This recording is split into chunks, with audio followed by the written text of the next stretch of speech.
You're watching Noir Street. I'm your host, Nero Wolfe. Every story hides a secret, and every shadow hides a clue. Tell us where in the world you're watching from. Subscribe, tap the like button, and join us as we drift into mystery. Chapter 1. Faye. The man between floors, Arthur Bell, was found lifeless between the 6th and 7th floors, as though the building had swallowed him mid-thought. No blood, no struggle, only silence pressed into the narrow shaft. The elevator operator, Samuel Briggs, spoke before being asked. 8:14, he said. That's when it happened. Time in this building arrived before truth. If you have lived with Nero Wolfe as long as I have, you get to know the difference between a case and an interruption. A case has shape, even when it starts crooked. An interruption is merely somebody else's notion that our piece is too complete to be respectable. This one began as the second and turned into the first. It was a Wednesday in March, one of those New York days that look as if the city had been rubbed with a grey rag and left to dry. At 8:45 in the morning, I was in the office on West 35th Street, with the mail opened and arranged, the morning papers folded to the items most likely to annoy Wolfe, and my own breakfast settled where it belonged. Wolfe, upstairs in the plant rooms for his daily session with the orchids, would not descend until 11. Fritz had gone marketing with a gravity proper to a cabinet minister negotiating a treaty. Theodore had already passed through with his face wearing the expression of a monk who has discovered mildew on a saint. The front bell rang. He opened the door and let in a man who had built himself carefully and was now maintaining the structure with discipline. He was somewhere in his middle 40s, a shade over 6 feet, broad where broadness counted, and dressed as if his tailor had made a solemn pledge to civilization. The coat was dark blue, the shirt white, the tie discreetly expensive. His face was lean, competent, and tense, the tension being recent enough that it had not yet settled into the features as a permanent tenancy. "My name is Edwin Dane," he said. "I telephoned half an hour ago."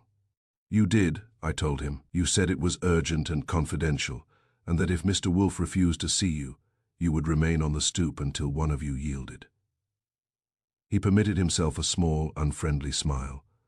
"I am not given to bluff." "No." I took his hat and pointed. "Come in and help us confirm it." In the office he remained standing until I sat, which told me either that he liked bargaining from altitude or that his knees were unreliable. I asked a couple of preliminaries and got the kind of answers that come from a man who has prepared them on the taxi ride over. He was executive vice president of the Gresham Building Corporation. Their principal property was the Harobi building on East 46th Street.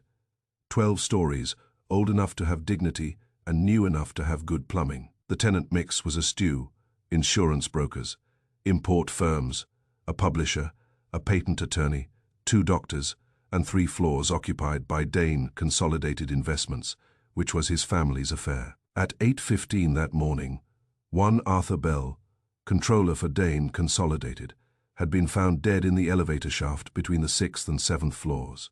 "Found by whom?" I asked. "The operator, Samuel Briggs. He had taken the elevator up to the 7th, found it would not answer the lever properly, and investigated. Mr. Bell was." There, I said. A useful word.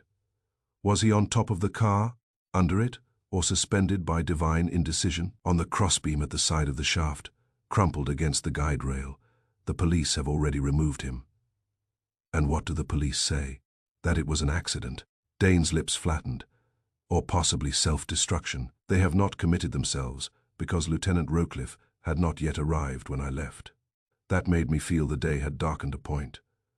Rocliffe of homicide and I had known each other long enough for the acquaintance to have become a burden. So why come here? Because it was not an accident, and Bell would not have killed himself. He shifted at last into the red leather chair by my desk, but only the edge of it, as if he didn't trust the chair not to ask questions. Mr. Bell was methodical, cautious, and in possession of information which may have made him dangerous to someone. Dangerous in what line? Finance, romance, politics, stamp collecting.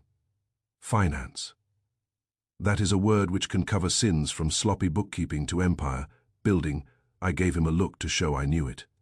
He took it as intended. For the past 6 months, he said, Mr. Bell had been examining irregularities in certain subsidiary accounts. Small discrepancies at first, then larger ones. He was discreet. He brought them only to me. And last night, he nodded. At 6 o'clock yesterday, he told me he had nearly completed a memorandum. He said there were only 2 possibilities. Either someone had been siphoning funds through shell vendors for over a year, or several people were guilty of incompetence. So gross it would amount to conspiracy. He was to meet me this morning at 8:30 before office hours. He arrived at the building at 8:06 or thereabout. At 8:14, he was dead. I leaned back. There's a story there. I hope it comes with details. He produced them, though not gracefully. The Harobi building still ran one manually operated elevator for the early hour, with a second self-service lift brought online. Later, Bell had entered at the lobby. Briggs, the operator, had taken him up, though to which floor there was already confusion. Briggs claimed Bell asked for 6, then changed his mind to 7. Bell had no office on either floor. Dane Consolidated occupied the 4th, 5th, and 8th. A cleaning woman on the 6th had heard a metallic sound, and then nothing. A tenant on the 7th had stepped out at 8:16 and found Briggs pale and shouting for the porter. Bell's hat had been discovered on the 7th floor landing, neatly upright against the baseboard, which I put away in my mind because hats do not generally remove themselves and stand at attention after accidents. Who else knew of this memorandum? I asked. No one, so far as I know. That answer will crack under pressure. Possibly, but Bell was not a fool. Did he carry the memorandum on him? He had a leather portfolio. It was not found. I let that sit between us a second. You suspect somebody in your organization. I suspect someone in that building. Your corporation occupies only 3 floors of it. He met my eyes. Yes. There are times when a client lies because he is crooked, and times when he lies because truth is expensive. I marked him for the second and waited. He said, there is another factor. There always is. My sister's husband, Leonard Voss, has recently joined the board. Bell had become hostile to him. Over the accounts? I don't know. Bell said only that Voss was a fool, with an appetite, and that if I continued to indulge him, we should all be sorry. Dane hesitated. Voss was in the building early this morning. Convenient. Yes. Too convenient. A pause. Perhaps. That was better. If a man can manage perhaps, there may be hope for him, he added. Also present before 8:30 were my secretary, Miss Clara James Bell's assistant, Philip Renshaw, the janitor, the elevator operator, and 1 or 2 cleaning women. Several other tenants arrived after the body was found. I glanced at the clock. 9:10. Wolf wouldn't be available for nearly 2 hours. But if this was a murder with Rowcliffe in reach, time was a luxury item. What exactly do you want from Wolf? Consultation, intervention, rescue. I want the truth before scandal destroys my company. Truth is never cheap, neither is Wolf. I am prepared for that. I believe you are prepared for the bill. I'm not yet convinced you're prepared for the truth. His jaw muscles flexed once. If I weren't, I would have gone to a cheaper man. That was fair enough to earn him a nod. I got the essential facts, his address and office numbers, and his willingness to have us inspect the premises. Then I told him Wolf wouldn't decide without hearing it himself. But that pending decision I might go have a look, that met no objection. He had just stood to leave when the front bell rang again. I opened the door to Lieutenant Rowcliffe. If ever a man looked as though nature had intended him for a bludgeon and then changed its mind at the last minute, it was Rowcliffe, thick through the chest, red in the face even in winter, and with a pair of eyes that suggested he was forever half a minute from losing patience and 3 seconds from enjoying it. He brushed past me without waiting for an invitation. Seeing Dane in the office did not improve his condition. So, he barked, you run to Wolf before the body's cold. Dane said coldly, I run where I please. You'll run to headquarters if I say so. That, I told him, would sound stronger if you weren't standing on a Persian rug. He swung at me with his glare and missed, as usual. Where's Wolf? Upstairs pursuing agriculture. I want him. You can want him until 11. Until then you can have me, which is the better bargain because I'm cheaper and easier to understand. Rowcliffe ignored that and aimed himself at Dane. What did you tell him? The truth, Dane said. Then you wasted the trip. Belle took a fall. Between floors, I asked. That shows initiative. Rowcliffe turned. I didn't ask you. No, but you got me. He planted himself in the yellow chair opposite my desk, as if he had just annexed the office under eminent domain. Listen, Goodwin, stay out of this. The medical examiner hasn't finished, but there's nothing to indicate murder. Belle may have opened the emergency panel, leaned out, slipped onto a crossbeam between floors after removing his hat and misplacing his portfolio. He could have dropped the portfolio elsewhere. Hat came off in the fall. Then why was it standing upright on the 7th floor landing? I inquired pleasantly.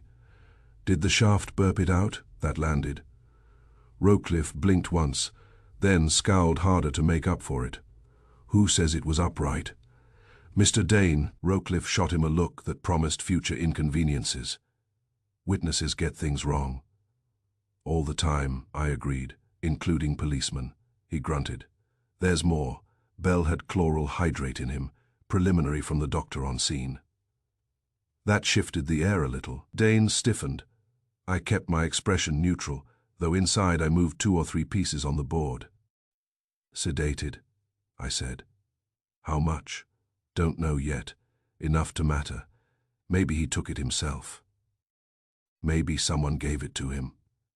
Maybe you talk too much. It's my besetting sin. Rowcliffe stood. I'm warning you, Goodwin. If Wolf sticks his nose in, I'll break it off. That will be a novelty, I said. He uses his brain. He started for the door, then checked and looked back at Dane. Don't leave town, Dane said. I hadn't intended to. Now you've got official encouragement. When he had gone, taking with him a layer of the room's oxygen, Dane spoke through clenched teeth. That man would call rain an accident, in order to avoid getting wet. I've heard worse descriptions of Rowcliffe. I sat thinking chloral hydrate, missing portfolio, hat on the landing, Belle riding to a floor where he had no business. It was beginning to look as if somebody had arranged a short journey with a permanent stop. You still wish me to go to the building? I asked. Yes, then go back there. Say nothing to anyone about Wolf except that you consulted him. Keep Voss, Renshaw, and Miss James available, also Briggs, the operator. Can you come now? I can come as soon as I tell the orchids they must solve this without us. I took him to the door and headed upstairs. Wolf was in the south plant room, planted among 1,000 blooms, as immovably as a carved idol that had developed opinions. The warm, damp air hit me first. Then the smell, subtle and green and expensive. Theodore was 2 benches over, pretending not to listen and failing. Wolf, in the yellow smock which on him always looked like a king making a concession to laundry, was inspecting a Cattleyer's tray through half-lidded eyes. No, he said without turning. I haven't spoken yet. You have mounted the stairs at a speed incompatible with respect for orchids, therefore you bring either disaster or commerce. At this hour they are synonymous. Number there's a dead man in an elevator shaft. That is regrettable. I cannot help him. This one may have been murdered over stolen corporate funds, and Rowcliffe is in it. He turned then. Fool! You expect me to be enticed by the possibility of relieving Mr. Rowcliffe of an illusion. I expect you to be enticed by money. That is base, but accurate. I gave it to him compactly and cleanly, leaving out no detail worth chewing. Wolf listened, which is not the same as hearing. With him, the 2 operations may occur in either order. When I had finished, he moved a leaf 1/2 inch, looked at the plant, as if it had made a disappointing remark, and said, The hat. Either the hat's position is misreported, in which case the case is unripe, or it is correctly reported, in which case Belle did not merely fall. That was my thought. The missing portfolio is obvious. The chloral hydrate less so. Was Belle habitually drugged? I don't know. You rarely do. He sighed, which with Wolf is often a substitute for action. Go and inspect. Speak to no one unnecessarily. Touch nothing. Return by luncheon. If Mr. Dane has adequate funds and an insufficient imagination, we may consider assisting him. That's almost eager. It is professional. Also, if Rowcliffe is wrong, I prefer to know it before he does. I left him there with the orchids and got my coat and hat. On the way out, Fritz intercepted me in the hall with a bag of mushrooms in one hand and moral disapproval in the other. You will be back for luncheon. I cherish the hope. Then do not get shot. I am braising veal. That is Fritz's way of saying affection. The Harobi building stood on a crosstown block where respectability had begun to feel the push of ambition. It was a limestone-faced structure with brass doors polished to the level of civic vanity, and a lobby done in marble that had once been fashionable and was now merely expensive. The police had not sealed the place up entirely, but they had made it sufficiently official to sour the air. A uniformed man near the desk knew my face and disliked it. He let me by with only a grunt, which was frugal for him. Samuel Briggs, the elevator operator, was in the lobby near the manual car, answering questions from a detective with a notebook and a face like damp cardboard. Briggs was in his late 50s, narrow in the shoulders, precise in movement, and wearing a dark uniform that had been brushed for battle. A man who spends his life taking people up and down gets an expression of patient contempt, and Briggs had perfected it. Today, it was punctured by shock. I introduced myself and got permission. If not welcome, Briggs looked me over and decided I was one more complication among many. "You're with Wolf?" he asked. "That rumor has persisted." He licked his lips. "I told them what I know. Try me. I may be brighter than they are." The cardboard-faced detective did not enjoy that, but Briggs was too preoccupied to object. "Mr. Bell came in at maybe 12 after 8, he said. "A little before," he nodded. I asked him which floor. He said 6. Then as I shut the gate, he said, "No, 7. So I took him to 7. We stopped level. I opened the gate. He stepped out. And then, nothing then, I closed up and took the car down to the lobby. 2 more passengers, up to 4, then to 6, with a package boy. Then down again, on the way up. After that, between 6 and 7, the lever went funny and I heard a scrape. I stopped, opened the inspection panel, and looked.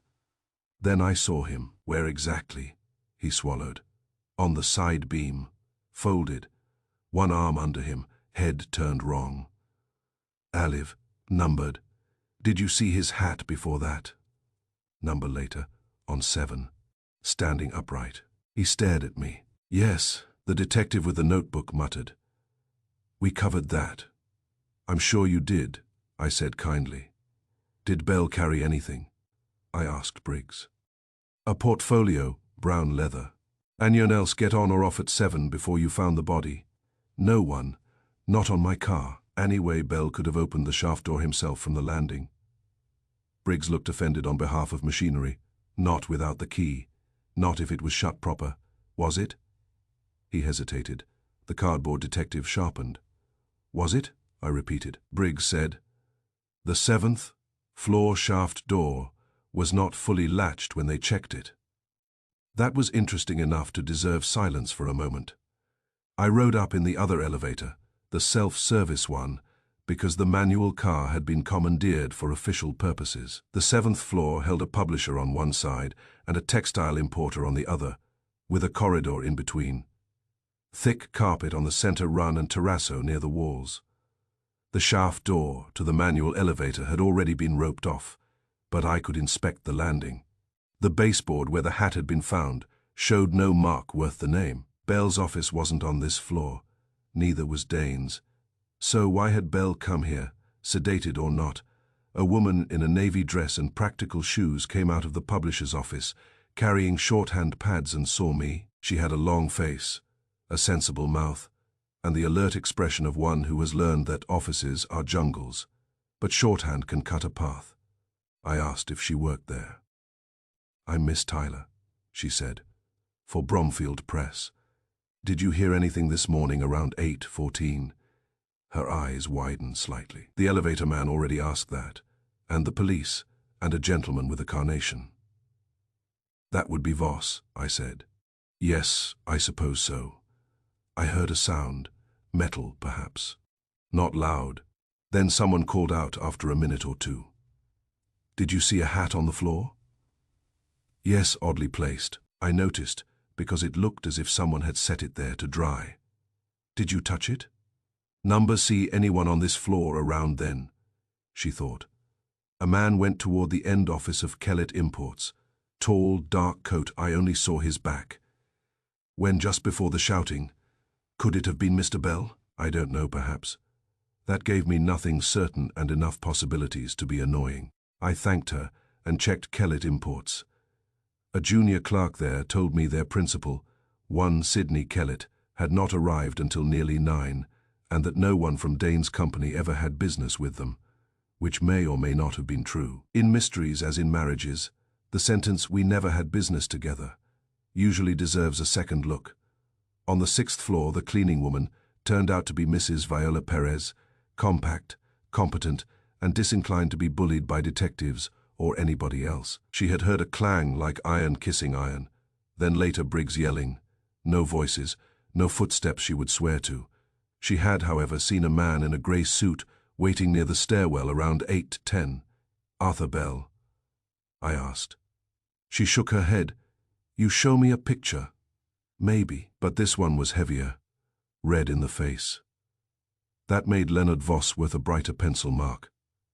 Back in the lobby, Edwin Dane was pacing with the efficient misery of a man who would rather be doing something practical and was stuck with anxiety instead. He had collected a group for me in a vacant office off the rear corridor. Clara James, Philip, Renshaw, and Leonard Voss. Clara James was in her early 30s, dark, haired, composed, and trim in a way that suggested she had long ago decided panic was untidy. She wore a grey suit and black gloves she had not bothered to remove. Her eyes were intelligent and tired. Bell's assistant, Renshaw, was young enough to think indignation was a profession. He had a pointed face, sandy hair, and the eager resentment of a junior executive who has been waiting for the older generation to die without needing so much encouragement. Leonard Voss needed no introduction once seen. Broad, handsome in the heavy style, richly dressed, and carrying himself with the unconcern of a man who had always mistaken appetite for vitality. Mrs. Perez had described him perfectly, except that she had omitted the carnation. I took them one at a time. Miss James had arrived at 8:10 and gone directly to the 8th floor. She had seen Bell in the lobby through the glass before entering the elevator vestibule, but had not spoken to him. Bell had been wearing his hat and carrying his portfolio. She described him as preoccupied, though that was his natural state. No, she did not know what Bell's memorandum concerned. Yes, Bell had recently quarreled with Mr. Voss. No, she could not say why. Yes, Mr. Dane trusted Bell absolutely. Renshaw was more informative because he wanted to be Bell, he said, had been nervous for a week. He had locked drawers he used to leave open and had dictated 2 letters, personally, rather than give them to the stenographers. Yesterday Bell had told him, "If anything happens to me, do not assume arithmetic is harmless." That sounded rehearsed to me, but men who handle figures often become dramatic when someone starts converting them into motive. Did Bell mention Voss? I asked. He called him a parasite in a silk vest. Any others? Renshaw hesitated. He disliked Miss James. Why, he said no one that's self-possessed should be trusted. That was Bell's opinion, not evidence. But it had flavor. Voss came in last, smiling as if all this were a tiresome little misunderstanding that would be cleared up by luncheon and whiskey. He sat without being invited and crossed one expensive ankle over the other.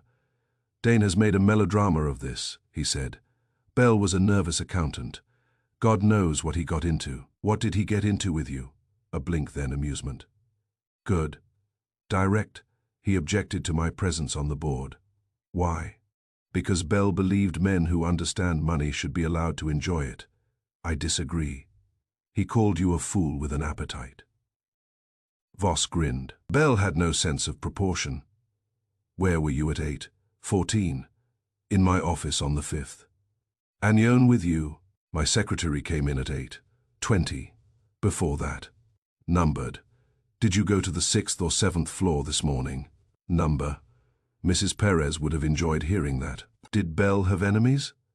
Only the usual ones for a man who counts honestly, and perhaps one unusual one. Which is, Boss lowered his voice half a notch, enough to suggest gossip with cufflinks. A woman. Bell had been seeing someone. Not his wife, he had none. Someone he was supporting, I think. He became secretive about it. That might have been true, false, or decorative. I filed it accordingly. When I had done enough looking and listening to deserve a sandwich, I returned to West 35th Street. Wolf was in the office, installed behind his desk like an emperor receiving provincial reports, with a glass of beer at his elbow and a stack of mail before him. He looked up as I entered. Well, I gave it to him in order, which he prefers because his mind is orderly even when his habits are not. Briggs, the hat, the unlatched shaft door, Mrs. Perez and her red-faced man in grey, Miss Tyler and the back view on 7, Bell's last remark to Renshaw, the chloral hydrate, the missing portfolio, and the various hostilities. Wolf shut his eyes when I came to Leonard Voss, which meant either thought or distaste or both. When I finished, he opened them and said, "The hat was placed. Yes." Therefore Bell reached the 7th floor alive. Apparently, he stepped out, or was induced to do so. The shaft door on 7 was not properly latched. The portfolio vanished. Bell contained chloral hydrate. Someone wanted the appearance of accident while being too hurried or too stupid to understand hats. Or too clever, I said. If the hat was meant to suggest arrangement and send us down the wrong alley, Wolf snorted. That is your vice, Archie. You insist on decorating facts with possibilities before the facts have furniture. I try to keep them warm. He picked up the page of notes I had laid before him. Bell was to meet Dane at 8:30, yet went first to the 7th floor, where he had no office. Why? Appointment. Yes, by whom? That, I said, is what makes it a case. He grunted. And the memorandum.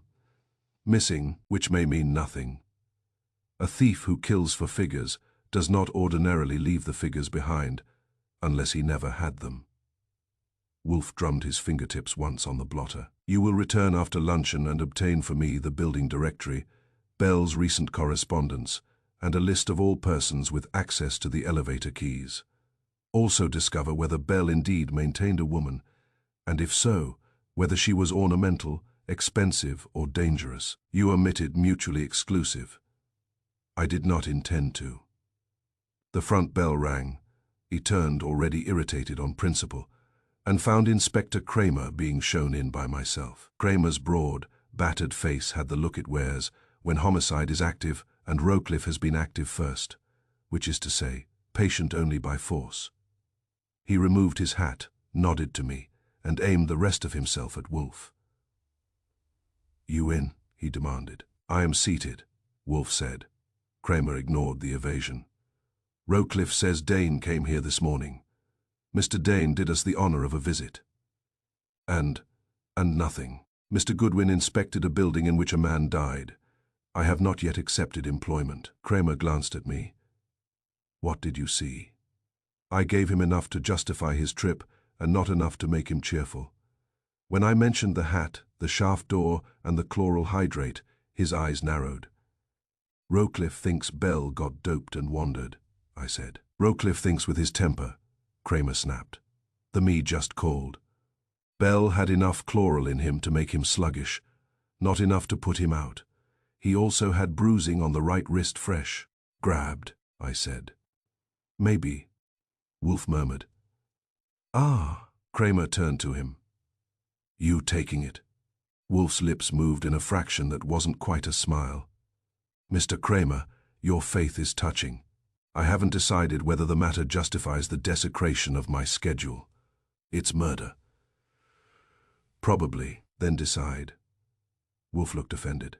Must I do everything in New York? Yes, Kramer said. If Rowcliffe gets there first. That settled it. Wolf leaned back, joined his fingertips, and closed his eyes for 1 second. Just enough to indicate surrender without loss of dignity. Very well. Mr. Dane may come at 6 o'clock. If satisfactory arrangements are made, I shall inquire who put Arthur Bell between the 6th and 7th floors. And why? Kramer grunted, which from him has several shades. This one meant relief with an overtone of annoyance that relief should be necessary. He stood up. Don't trample evidence, my dear sir. I cultivate orchids. After he had gone, I looked at Wolf. You know what this means. Yes, it means dinner will be delayed, Rowcliffe will bellow, and some fool who thought an elevator shaft was a convenient grave will discover that gravity is less reliable than reason. He opened his eyes fully and fixed them on me. Archie, find the memorandum. That was the moment the case ceased to be an interruption and became a shape. Somewhere in the Harobi building a man had gone to meet someone on the 7th floor, carrying proof that might ruin a thief, a fool, or a family. He had been drugged, handled, and dropped into the only place in a building where silence looks natural. But somebody had taken the time to set his hat upright against a wall. You can hide murder in a crowd, in a marriage, in a bank account, or in a shaft between floors. But when a man pauses to arrange a hat, he is no longer merely killing, he is making a statement. And statements are what Nero Wolfe lives on. Chapter 2. Faye the clock that never blinked. Briggs recited the evening like a machine wound too tight. 8:10 entry, 8:12 ascent, 8:14 interruption. Every second polished, every pause rehearsed. Wolfe listened with half a smile.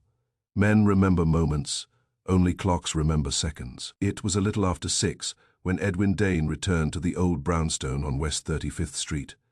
And by then Wolfe had arranged himself behind his desk with the air of a man prepared to confer favor upon necessity. Dane came alone, which I approved. A client who brings relatives, lawyers, or private opinions in duplicate is a nuisance before he sits down.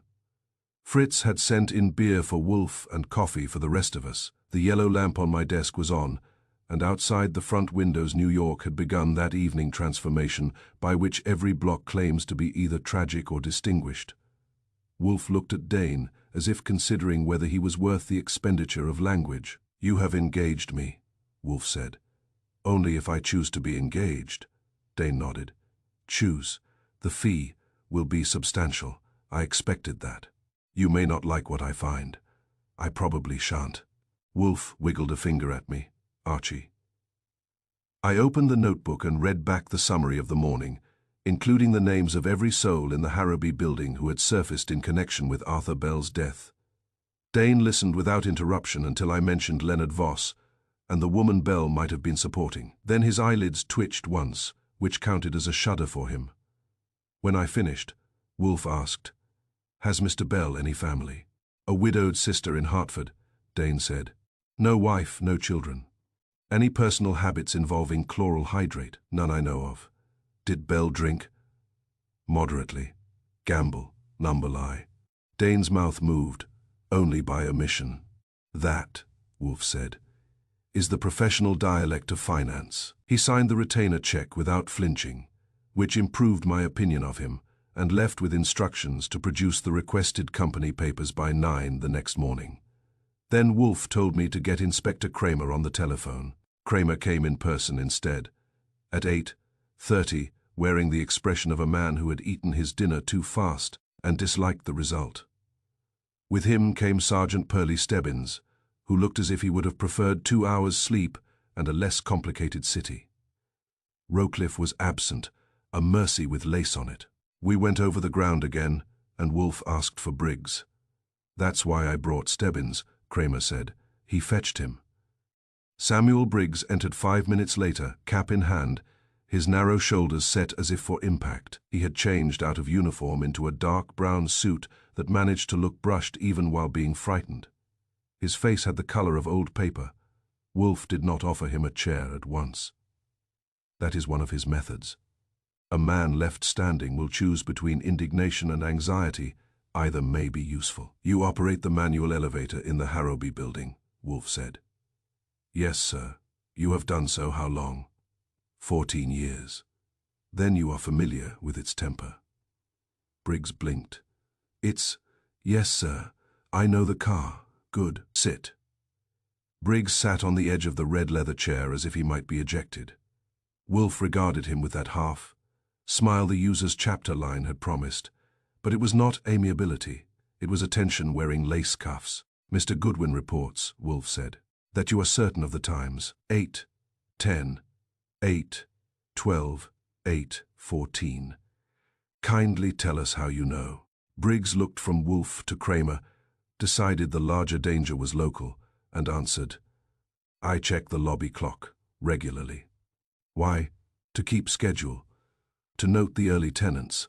Some of them complain if a man is careless. Do you usually remember events by the minute? Yes, sir. By the second? No, sir. Yet you told Mr. Goodwin that Bell entered at 8:12 and that the interruption occurred at 8:14. Briggs wet his lips. Approximately, sir, Kramer grunted. He's told it the same every time. Wolf turned his head. That is precisely why it interests me. Men remember moments, only clocks remember seconds. Briggs's fingers tightened on his cap. I noticed it because Wolf had already noticed it, and I like to feel useful. Wolf said, From the beginning, please. Bell enters the lobby. Yes, sir. You look at the clock. Yes, sir. What time? Just after 8:10. Not 8:12. No, sir. I said 8:12 because by the time the car started up, it was near enough. Ah, and Bell first asked for the 6th floor. Yes, sir. Then changed to the 7th. Yes, sir. Did that strike you as odd? A little, because his office wasn't there. So you knew Mr. Bell well enough to know where he belonged? Yes, sir. Did Bell appear ill? No, sir, quiet, maybe. Was he steady on his feet? Briggs hesitated. Mostly. Mostly. He took hold of the rail when the car started. Because he was drugged. I couldn't say that, sir. Number, but you can say whether you noticed it. Wolf leaned forward a fraction. Did you? Yes, sir, I noticed. That put a small live wire into the room, Kramer said. Why didn't you say that before? Briggs kept his eyes on Wolf. I said he looked distracted. You were not asked the proper question, Wolf murmured. Continue. You stop at 7. Bell gets out. Then what? I close the gate and go down. Immediately. Yes, sir. No interval. No, sir. Wolf's lids lowered. Did you hear anything from the landing as you descended? A voice. A door. A footstep. No, sir. And when did you next observe the lobby clock? Briggs frowned, thinking, after taking 2 passengers to 4. Names. One was Mr. Hanley, dentist, on 4. Other was a messenger boy. Then. I took the car up to 6 with the boy and came down empty. Still no trouble. No, sir. And then. On the next rise, between 6 and 7, the lever felt wrong, and I heard a scrape, which you call the interruption. Yes, sir, Wolf nodded. You have recited that sequence very neatly. Have you rehearsed it? Briggs's head jerked up. No, sir. Think before answering. You have told it to police officers, Mr. Goodwin, perhaps Mr. Dane, perhaps others. Have you repeated it to yourself? A pause. Yes, sir. Why? The cap twisted in Briggs's hands. Because I found the body, because I didn't want to get it wrong. Or because you wished not to get it differently. Briggs stared. Kramer growled. He's not charging the guy. No, Wolf said. Yes, sir. Could Bell have dropped it on stepping out? I suppose. Would it likely have landed upright against the baseboard? No, sir. Then someone placed it. I guess so. Who? I don't know. Could you have placed it? Briggs went pale under the paper color. No, sir. Could anyone have gone to the 7th floor while you were occupied? By the other elevator, yes, or the stairs. Could anyone have opened the shaft door from the 7th floor landing? With a key, yes. Who had keys? The janitor. Assistant janitor, building engineer, maybe Mr. Dane, maybe Mr. Voss. I don't know the office people, do you? Dane, who had remained for this interview at Wolf's request, answered from the side chair. I have one. Voss does not. Miss James may have access to my desk. Wolf ignored him and returned to Briggs. When you found Bell, what was the position of the elevator car? Below him, sir, about 3 feet. So Bell was not crushed by the car? No, sir. Then he either fell or was placed onto the side beam. Yes, sir. Could a man stand on that beam long enough to arrange himself? No, sir. Too narrow. Could he be lowered there? Briggs swallowed. Maybe, if someone strong held him from the landing. That got everybody's attention, including mine. Pearlie shifted in his chair. Kramer made a note, which meant the detail was new to him. Wolf said softly, "Describe it." Briggs did, reluctantly. If the shaft door on 7 were opened a few inches, while the car was below the level of the floor, a man at the landing might be forced or maneuvered through the opening and onto the narrow maintenance beam, where balance would be nearly impossible. One shove, and gravity would take over. If Bell were sluggish from chloral hydrate, it would be easier. If someone had hold of Bell's wrist, that might account for bruising. Then why was he found between floors instead of at the bottom? I asked. Briggs turned to me. Guide frame caught him. Maybe there are crosspieces. A body can lodge. You know that from experience? Kramer snapped. Briggs flinched. From hearing, sir. Wolf closed his eyes for a beat. Yes, a plausible method. Too plausible, perhaps. Kramer frowned. What's that supposed to mean? It means, Wolf said, that if Mr. Briggs can describe the mechanics so readily, either he is unusually intelligent in matters of gravity, or he has considered them before. The room held still, Briggs whispered. I never killed him. No one has accused you, Wolf said. I found him. That's all. Yes, that is often enough to be inconvenient. Wolf signaled with a finger. I knew the sign. I went to the globe cabinet, got the floor diagram I had sketched from the building layout, and handed it over. Wolf spread it on the desk. Mr. Briggs, he said, show us exactly where Bell exited and where the hat was found. Briggs leaned over and pointed. His finger shook only once. The place he marked for the hat was not directly opposite the elevator. It was 6 feet down the corridor, near the wall by Kellett Imports. Wolf's eyes opened wider. There, he said. Not at the threshold. No, sir. And you are sure? Yes, sir. Excellent. Wolf sat back. That is the first unquestionably useful thing you have said. Kramer stared at the diagram. Why? I answered before Wolf could decide whether to waste syllables on him, because if Bell had stepped out and dropped his hat naturally, it would be near the elevator. 6 feet down means either Bell walked that far before losing it, or someone carried the hat there and placed it. Or kicked it, Pearlie offered. Not upright, I said. Wolf nodded. Precisely, therefore the hat did not mark where Bell fell or where he left the car. It marked where someone wished attention directed. Kramer grunted. Toward Kellett Imports. Yes, why? Wolf's lips compressed. Perhaps because the murderer is simple. Perhaps because he is ornate. We shall see. He turned back to Briggs. One more question. When Bell changed his mind from 6 to 7, did he sound as if he were responding to a thought, or repeating an instruction? Briggs blinked hard. Repeating maybe how? Like he had just remembered what somebody said. No, 7. Quiet, like that. Wolf made no note because he never does, when the note would be in his head more safely. That will do, Mr. Kramer. Unless you wish to arrest the witness for excessive precision, he may go. Kramer waved Briggs out, and Briggs left as if the chair might still charge him rent. When the door had closed, Dane said, Do you suspect him? Wolf looked annoyed. I suspect everyone. You paid for that privilege. Kramer rose. I'll have Kellett and everybody on 7 checked again, Wolf said. I'll also determine whether Bell received any telephone call or message before arriving this morning, and send me the exact toxicology when you have it. Kramer eyed him. Anything else? Yes, keep Mr. Rowcliffe away from Mr. Goodwin. I am preserving him for light work. That drew the closest thing to a smile I had seen on Kramer all day. He went out with Pearlie, taking officialdom with him. Dane stood. Then where does that leave us? Wolf looked up at him. With a dead accountant, a missing portfolio, an elevator operator whose memory has been polished like brass, and a hat placed 6 feet from where it had any right to be.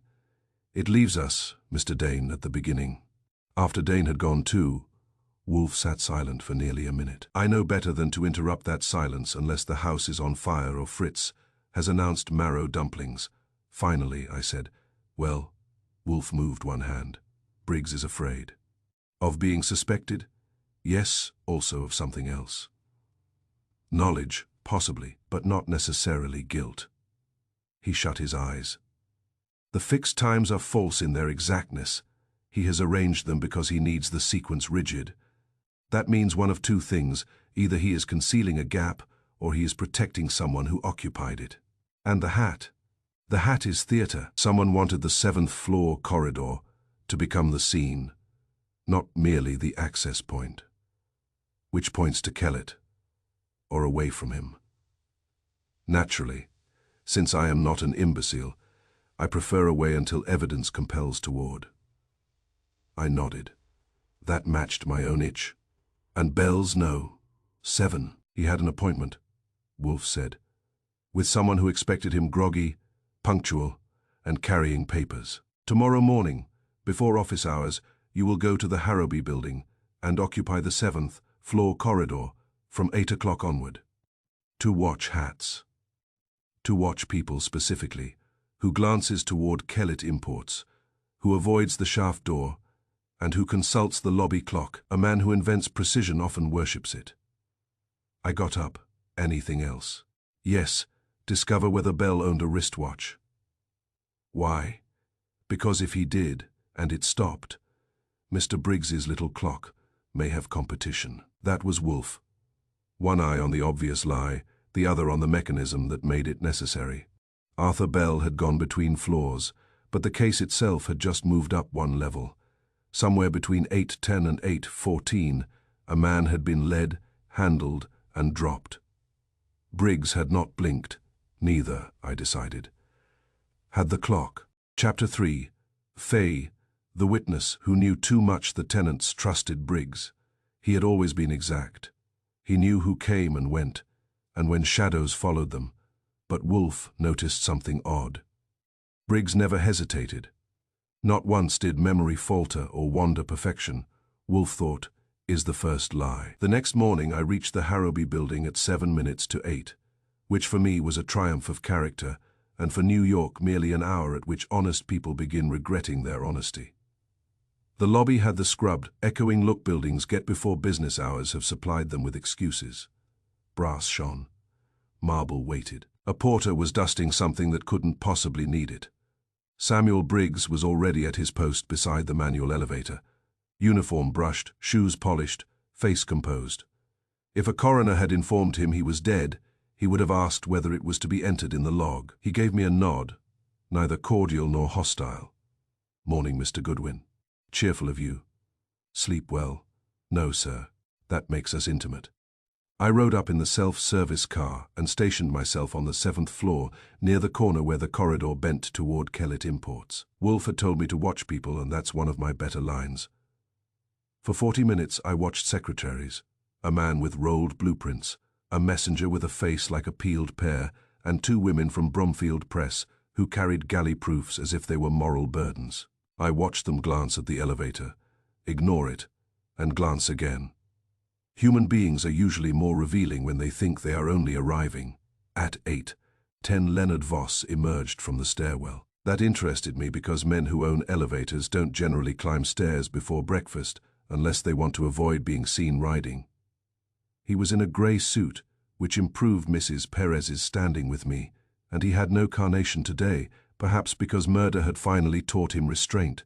He saw me, and the handsome ease came on like a light. Goodwin, he said. Camping? Bird watching. This floor attracts rare species. He smiled. Did Wolf send you to haunt the corridor? Number I came on my own to admire commercial architecture. Then admire this. He spread his hands faintly. Nothing happened here. That, I told him, is what I'm trying to disprove.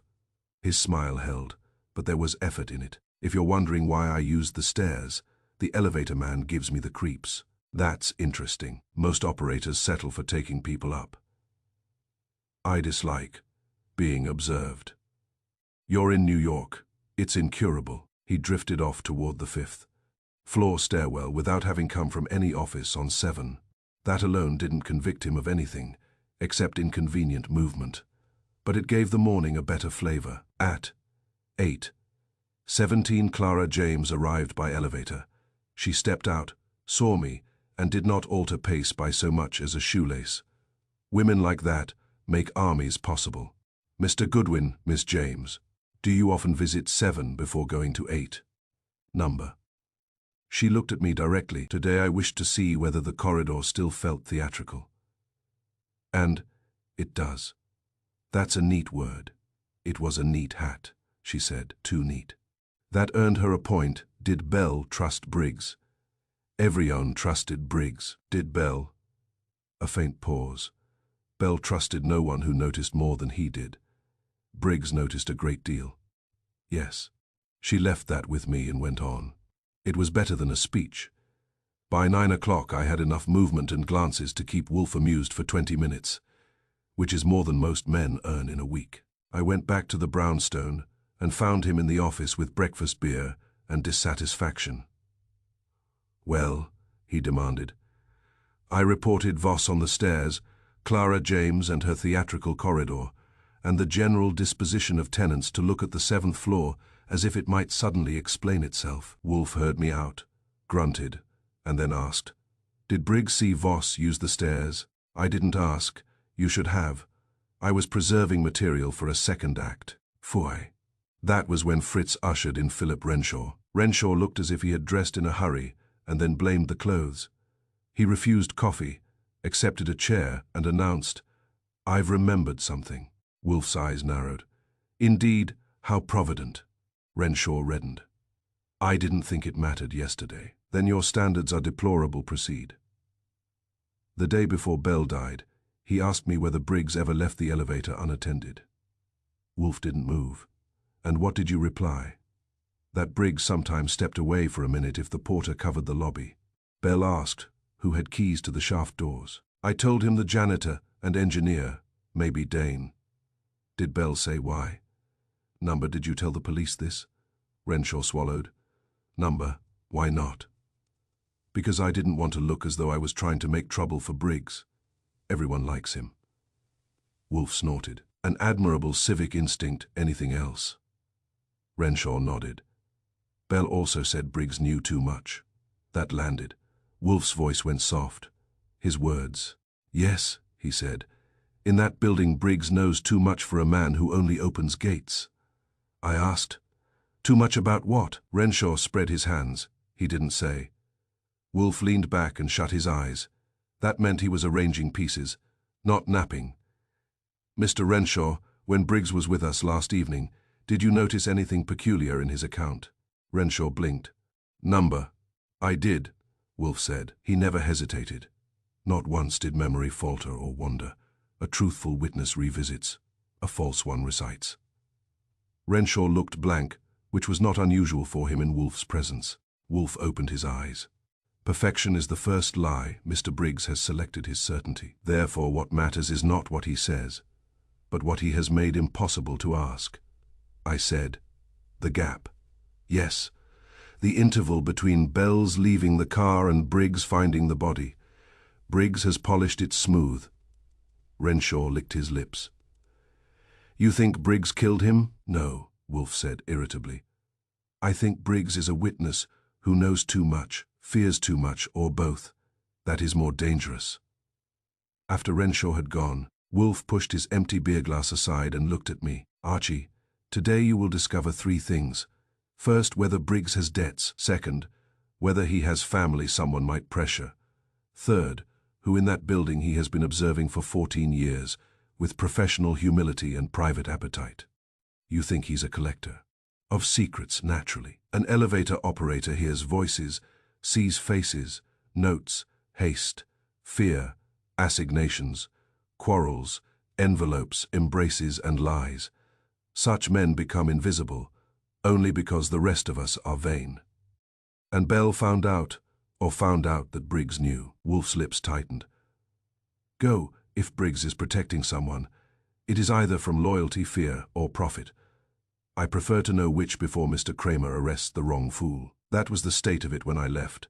A dead accountant, a missing portfolio, Leonard Voss on the stairs before office hours, and Samuel Briggs, the perfect witness, polished to a shine too bright to be natural. When memory stops wandering, it has usually been given a map. Chapter 4. Faye. The missing minute. The elevator logbook told a quieter story. Between 8:13 and 8:15, the ink faded, uncertain. A gap small, but loud enough for suspicion. Briggs insisted nothing was missing. But time, like truth, rarely erases itself. By noon I had learned 3 things about Samuel Briggs. He had no debts that would make a banker cheerful, no habits that would make a preacher useful, and one married daughter in Queens who thought him a model of punctual dignity. That left fear and loyalty still in the running, with profit not yet scratched. I went back to the Harobi building because Wolf had a way of making a man feel he had returned empty, handed even when his pockets were respectable. The lobby was busier now. Respectable people in respectable coats were entering and leaving with the self-importance that office buildings breed like damp breeds mildew. Briggs was at his post, exact as geometry. He gave me one look, and then none, which was tactful of him. I found the building manager, a dried gentleman named Horace Pell, in a rear office, with a steel filing cabinet, a rubber plant that had lost the will to live, and an expression suggesting he had spent 30 years apologizing for other people's plumbing. When I asked to see the elevator logbook, he looked doubtful until I mentioned Wolf. That opened more doors than a skeleton key. The book was a narrow ledger in brown cloth, kept more from old habit than necessity. Briggs entered service interruptions, maintenance notes, unusual deliveries, and the sort of details building managers preserve in order to prove later that if disaster occurred, it had done so against regulations. I turned pages while Pell hovered, as if I might eat one. There it was. On the morning Arthur Bell died, the entries before and after the crucial time were neat enough to frame. At 8:11, dentist, Dr. Hanley up. At 8:12, messenger, floor 4. Then came a line where the ink looked thinned, as if the pen had run dry or the hand had faltered. There was a mark that might have been 8:13 or 8:14, and no proper notation beside it. The next clear entry was 8:15. Interruption, inspected shaft. A small thing. Small things are Wolf's breakfast. Who writes these? I asked. Briggs, Pell said. Always Briggs. At the moment events occur? As near as practical. This line here is practical. He leaned in, frowned, and said too quickly, the pen may have skipped. Pens are a lawless class. I took the book to Briggs. He saw it and didn't like it. That was useful. You keep this carefully, I said. Yes, sir. Then why does time lose its nerve between 8:13 and 8:15? His mouth tightened. I told them. I made the interruption note after the body was found. I was shaken. That explains 8:15. It doesn't explain the pale line before it. He looked at the page. Might be I started an entry and stopped. Might be what entry? No one got on. No one got off. He hesitated, which was progress. I don't recall. That was the first real crack I had seen in him. Not much, but enough to put a fingernail into. You don't recall, I repeated. That's healthier than precision. Keep at it. His eyes lifted to mine. I haven't lied. Not wholesale. Just retail. He flushed, but there was more distress than anger in it. Before I could lean harder, a voice behind me said, Is there a new scandal, or only the old one being polished? It was Clara James. She had a folder under one arm and the kind of composure that makes men confess things simply to introduce variety. I showed her the book. She studied the weak line. That is not a skipped pen. No, ma. That is a man beginning to write, and then deciding against honesty. Briggs said sharply. Miss James, she turned to him. You asked me once to sign for a florist's delivery at 8:20. When it had arrived at 8:35, you said the tenant disliked delay. I declined. He stared at her. I said, "You're improving my afternoon." She ignored me, which was efficient. Mr. Briggs values the appearance of smoothness. Buildings do, Briggs said in a low voice. I don't know what this proves. Neither do I told him. But it proves something proved too irritating to write plainly. I took the logbook and went back to West 35th Street. Wolf was in the office, not because he liked exertion, but because he liked results. He had before him the company papers Dane had supplied, a glass of beer, and an expression suggesting that figures had once again failed to behave artistically. I gave him the logbook story. When I described the faded line and Briggs's first genuine hesitation, Wolf opened his eyes wider. At last he said, "A missing minute. Or a missing nerve. The same thing if one is constructing a lie." He held out his hand, and I gave him my transcription. He read it twice. Between 8:13 and 8:15, he began an entry and abandoned it. Therefore something occurred which he intended to record, then decided not to. A passenger, perhaps, or a departure, or merely the appearance of someone he believes should remain outside the official history. I sat. Clara James says Briggs likes smoothness. Of course, that is the religion of custodians. Wolf tapped the paper. Time, Archie, like truth, rarely erases itself. It is rubbed out only when what replaced it is more dangerous than the original. That sounds expensive. It will be. Have you informed Kramer? Not yet. Do so. He will bluster, and then he will send Pearlie to seize the book. That is acceptable. Meanwhile, you will return and learn whether anyone besides Briggs saw him writing in the lobby around that time. Anion likely to remember that? Wolf snorted. Number, but ask anyway. Questions are nets. One does not know what foolish fish may swim into them. I got Kramer on the phone. He growled, demanded details, and promised to come by later, which in his language meant the discovery had reached the stage where he could no longer afford to ignore it. Wolf listened to my side of the conversation with mild approval. When I hung up, he said, "There is more. Always." If Briggs omitted a fact from the log, it was not because he feared being accused of bad penmanship. He omitted a person, or protected a movement. Bell changed from 6 to 7, as if following instruction. Someone was expected on 7. If Briggs recorded that someone and then erased him from the minute, the witness is no longer merely exact, he is allied. With whom? Wolf closed his eyes. That, if I already knew it, would spare me from your company. Go back this evening. Watch Briggs when the early crowd thins. Men betray loyalty only in private because public virtue is so much cheaper. That was Wolf's cheerful way of saying the little gap in the logbook mattered more than all Briggs's polished recitations. Between 8:13 and 8:15 a line had faded, and in it, I was beginning to think, stood the shape of a person who had no business being there, and every reason to vanish. Chapter 5. Faye. The woman on the 7th floor, Clara Vance, claimed she heard the elevator stop. Not at 8:14, but earlier, closer to 8:12. Her voice trembled, not from fear, but from doubt. "Maybe I'm mistaken," she said. Wolf shook his head. "Mistakes are honest. Rehearsals are not."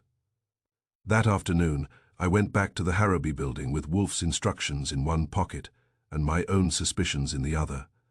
The latter were bulkier and less tidy. Briggs had a gap in his logbook.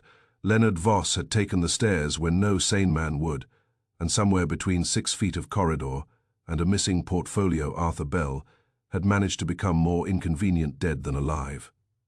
Wolf, naturally, was at home improving the case by not attending it. I started with Bromfield Press because a publishing office is one of the few places in Manhattan where people still think conversation is part of business. Miss Tyler, the shorthand woman I had met the day before, told me the person I wanted was not she but Miss Clara Vance, who had the nerves and the ears. That sounded promising, so I waited while she fetched her. Clara Vance was in her late 20s, fair, haired, plainly dressed, and carrying the kind of strained self-command that comes from having been wrong, often enough to distrust even accurate perceptions. Her hands worried a pencil she had no use for. She looked at me as if I might require her to testify against arithmetic. "You wish to ask about yesterday morning," she said. "I did. We can make it painless if you cooperate, and only mildly painful if you don't." That produced a weak smile, which was a good start. I took her into a small conference room with a table, 4 chairs, and an odor of paste and ink. "You're on the 7th floor," I said. "Did you hear the elevator stop?" "Yes, I think so." "You think so. Or you did." Her fingers tightened on the pencil. "I heard it. I'm not certain when. Try anyway." She looked down. "Not at 8:14 earlier. Closer to 8:12. That had the right weight, not certainty, not drama, just a correction offered unwillingly because it refused to stay swallowed." "Why didn't you say that yesterday?" "Because Mr. Briggs was so sure." She glanced up quickly, and the police asked as if the time were already known. It seemed presumptuous to disagree. "That's one of New York's great mistakes. Tell me exactly what you heard." "The elevator gate, then the slight jar when it levels." I looked at the clock on the wall in our outer office, because I was waiting for copy from downstairs. It was a little after 8:12. "You're sure there was a stop?" "Yes. Voices, number footsteps. A few seconds later, perhaps. I'm not certain." "That's all right. Certainty is overrated." I watched her face. "Did you tell anyone else?" "Only Miss Tyler. Later." I said, perhaps I was mistaken. "Were you afraid?" "Number." She made a faint, helpless gesture. "Only doubtful." I liked her better with each answer. Doubt is often the most trustworthy thing in a room. When I got back to the brownstone, Wolf was in the office with Inspector Kramer, which improved the atmosphere only in the sense that rain improves dust. Kramer had the elevator logbook with him and was treating it as if it had personally insulted the department. "Well?" Wolf demanded as I entered. I gave him Clara Vance in full. The stop at approximately 8:12, the wall clock, the reluctance, the deference to Briggs's confidence, and her own uncertainty. Wolf listened without interrupting. Kramer did not. "That means nothing," he snapped. "People hear elevators all day." "Yes," I told him, "and some of them even hear the right one." Wolf held up a finger, his version of a gavel. "Miss Vance said she may be mistaken." "Yes," he nodded. "What's excellent about a witness who doesn't know?" Wolf turned his eyes on him. "Because mistakes are honest, Mr. Kramer. Rehearsals are not." Kramer grunted, which was his admission that he understood and disliked it. Wolf steepled his fingers. "We now have an operator whose times are polished, a logbook with a missing minute, and a witness on 7 who recalls the elevator stop earlier than Briggs insists. Therefore, Briggs has compressed the interval." "To hide what?" I asked. "Either Bell's arrival, someone else's arrival, or the time available for murder." Wolf's gaze shifted to Kramer. "Have you learned anything useful today?" Kramer frowned at being challenged in his own language. "Kellett checked out for the morning, wasn't on 7 till after 9. Hanley the dentist took Briggs's car at 8:11, all right, and Pearlie found out Bell did own a wristwatch. I moved, stopped, number still running when they took it." Wolf's lips twitched. "Pity, reality is so often untidy." Kramer continued. "And Bell got a phone message at home last night. Neighbor took it over the shared line by accident," male voice said. "Tomorrow 7 instead of 6, bring it yourself." That snapped several loose threads into one braid. "Bell changed his floor because of the call," I said. "Obviously," Kramer growled. "Not obvious. Yesterday." "Shut up, Goodwin." Wolf ignored us both. The caller expected Bell to understand. Therefore, Bell recognized the voice, or at least the arrangement. "He went anyway," I said, "drugged or not." "Not yet drugged, perhaps, or only later." Wolf closed his eyes briefly. "Number more likely, Bell took the chloral before entering the building, voluntarily or by deception. Someone wanted him manageable but ambulatory." Kramer shifted in his chair. "Briggs could have made the call." "He could," Wolf said, "but that would be crude. I am not yet prepared to accuse a man of crudity without proof." That was a compliment, Briggs hadn't earned. I told them one more thing. Clara Vance had looked at the wall clock, specifically because she was waiting for copy. Wolf approved that at once. A reason to note the time, he said. Good casual memory attached to purpose. Better than an operator's recital, Kramer muttered. You always like the ones who say maybe. Yes, Wolf said, because they have not yet begun to lie in complete sentences. He leaned back, massive and composed, and for a minute no one spoke. I know that silence. It means his mind has stopped merely collecting and started arranging. Finally, he said, Bell receives a call changing the meeting from 6 to 7. On the morning in question, Briggs records Bell's entry but adjusts the time. A woman on 7 hears the car stop around 8:12, not 8:14. The hat is placed down the corridor, the portfolio vanishes. Therefore, the scene on 7 was prepared not only as murder but as misdirection. Bell did not simply step out and blunder. He arrived where he had been summoned.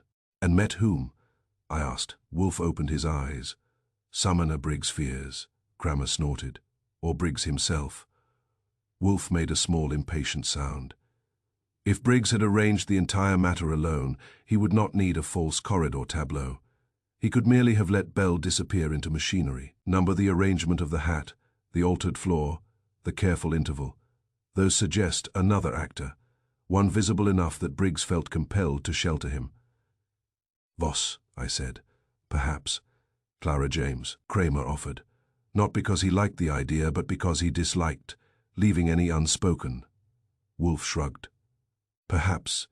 Even Mr. Dane, though he is too stiff to be graceful, I do not exclude Mr. Renshaw, merely because he looks manufactured. The important point is this.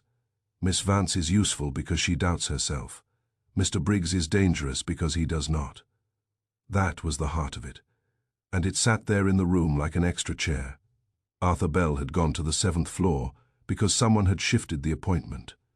The stop came earlier than Briggs claimed. The minute had been shortened, polished, and sold back as certainty. And now we had a woman whose trembling honesty had done more damage to a lie than an hour of police questions. In a case like ours, that counted as progress. Chapter 6. Faye. The script beneath the surface. Wolf asked Briggs to repeat the sequence again. And again, and again. Each time, the words fell in the same order, like lines from a play. Not a breath changed, not a syllable slipped. Memory bends. Scripts do not. On Thursday evening, Samuel Briggs came back to West 35th Street, and if he had hoped the second performance would be easier than the first, that alone proved he had never understood Nero Wolfe.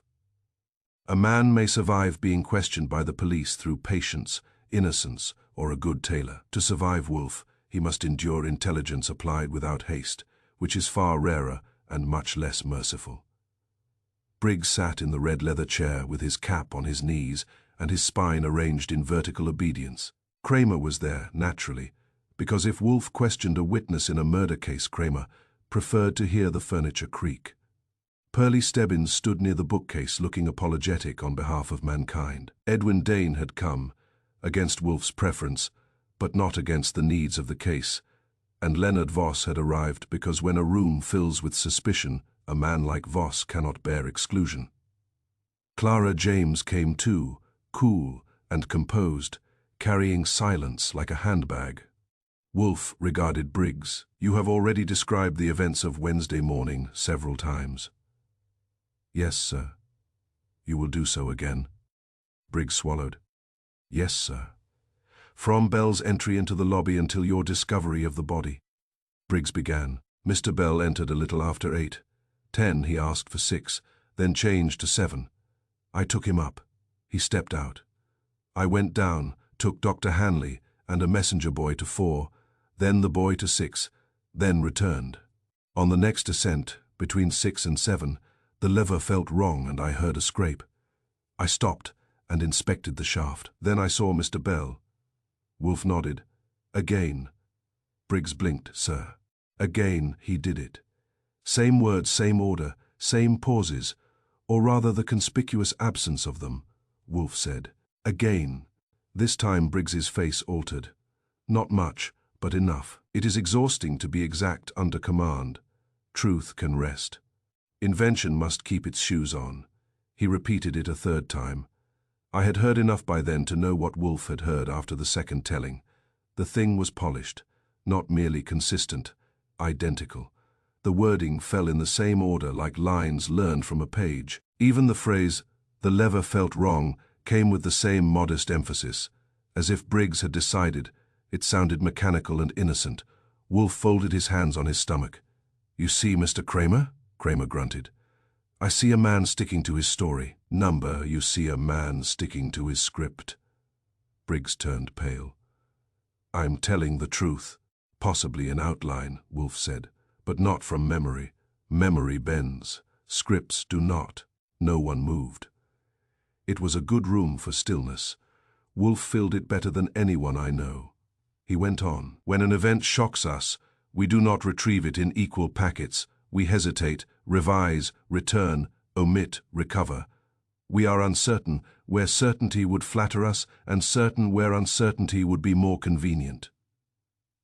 Mr. Briggs, however, has developed a recital. That means he is not remembering. He is preserving." Briggs said hoarsely, "I didn't kill him." Wolf made an impatient gesture. "I did not say you killed him. Must I always explain the alphabet before proceeding to literature?" Voss shifted in his chair and said, "This is absurd. The man has simply repeated himself often." Wolf turned his head. "Yes, that is the point." Voss shut up, which was one of his better contributions. Wolf's eyes returned to Briggs. "What is omitted from your recital?" "Nothing, sir." "Before, there is always something." He leaned forward a fraction. "Did anyone speak to Bell in the lobby before he entered your elevator?" "No, sir." "Did anyone leave the 7th floor by the stairs after Bell went up?" "I don't know, sir." "Did you see Mr. Voss on the stairs that morning?" Briggs hesitated. There it was, the first live hesitation in the room. Wolf said softly, "Ah, now we approach the organism and leave the phonograph." Voss snapped. "This is outrageous." Kramer said, "Sit down." "I enjoyed that." Briggs moistened his lips. "I may have seen Mr. Voss earlier." "Earlier than what?" "Before Mr. Bell came in, on the stairs." "Yes, sir." Voss's face darkened. "I used the stairs, so what?" "So," Wolf said, "Mr. Briggs omitted you from his repeated account. Therefore his script protects either you or himself from the significance of your movement." Dane stared at Voss. Clara James did not stare at anyone, which was more eloquent. Wolf continued, "Did Bell and Voss ever quarrel in the lobby, Mr. Briggs?" "A couple times. About money. I couldn't hear. But you saw." "Yes, sir." "Did Bell ever ask you who had access to the 7th floor shaft door?" Briggs shut his eyes briefly. "Yes, sir." "When?" "Tuesday." That brought Renshaw's report neatly into line. Wolf acknowledged it with a tiny nod. "And your answer?" "I said the janitor." "Engineer. Maybe management." "Did Bell ask whether the door could be opened while the car was below?" "Yes, sir." "Why did you not tell the police that?" Briggs gripped his cap so hard, the brim bent. "Because then they'd think." "Yes," Wolf said, "they would think. And you dislike that." Kramer moved in his chair. "You were protecting somebody." Briggs's voice cracked. "I was protecting the building." That was a foolish answer, but a revealing one. Men lie most naturally in the language they use on themselves. Wolf's lids lowered.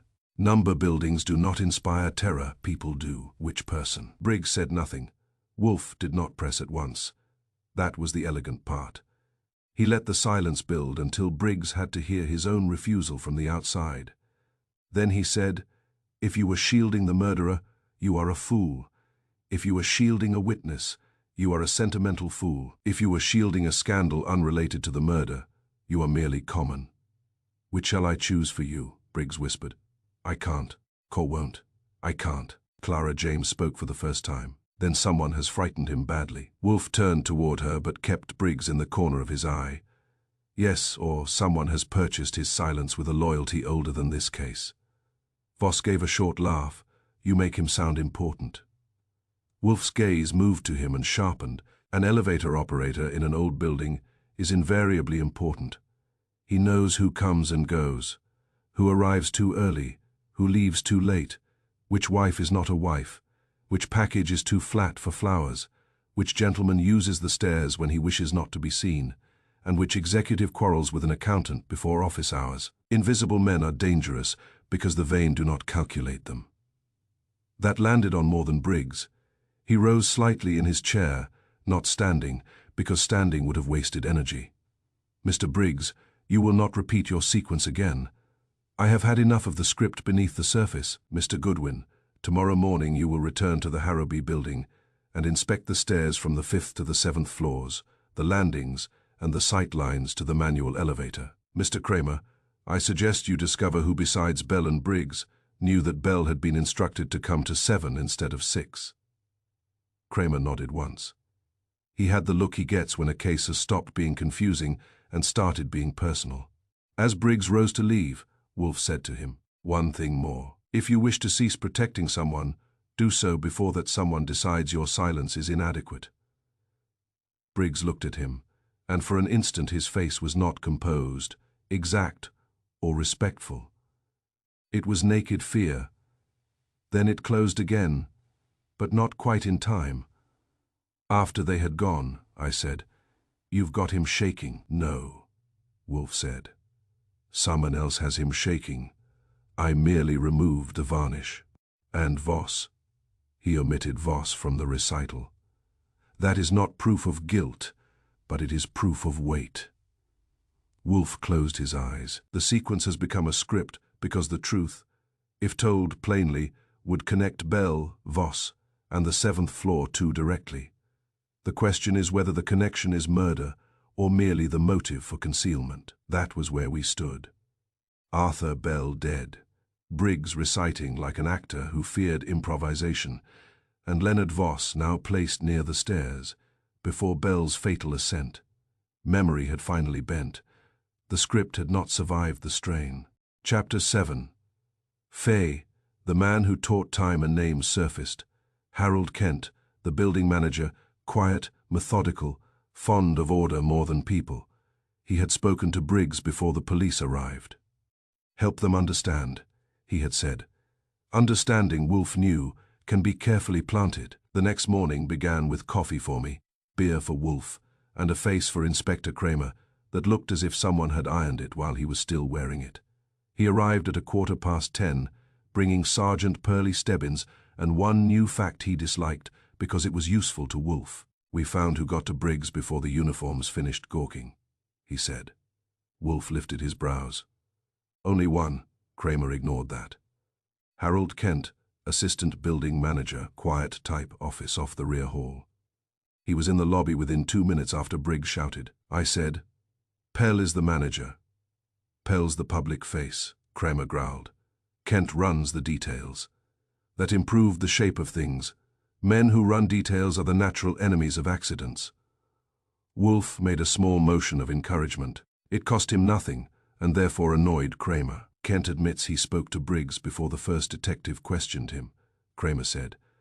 "Claims Briggs was half in a collapse and he told him to pull himself together." "What exactly?" Wolf asked. Kramer glanced at his notes, though I think he had already memorized it in order to resent it more efficiently. "Help them understand. Start at the beginning and be clear." That's Kent's version. Wolf's eyes narrowed. "Ah," I said. "That sounds harmless enough if you only rent space to words." "Yes," Wolf said, "and poisonous if you understand them." Kramer grunted. "Kent's here." Pearlie went to the hall and returned with Harold Kent. He was a man who would have been overlooked in a lineup of undertakers. Near 50, thin, neat, grey at the temples, with rimless spectacles and hands that seemed perpetually to have just been washed. His suit was dark and unremarkable. His tie had the self-respect of a banker's apology. He looked at Wolf without curiosity, at me without amusement, and at Kramer as if police were an unpleasant but recurring weather condition. Wolf did not offer him a chair at once. "You assist in managing the Harobi building, Mr. Kent?" "Yes, you were present shortly after Bell's body was discovered." Yes.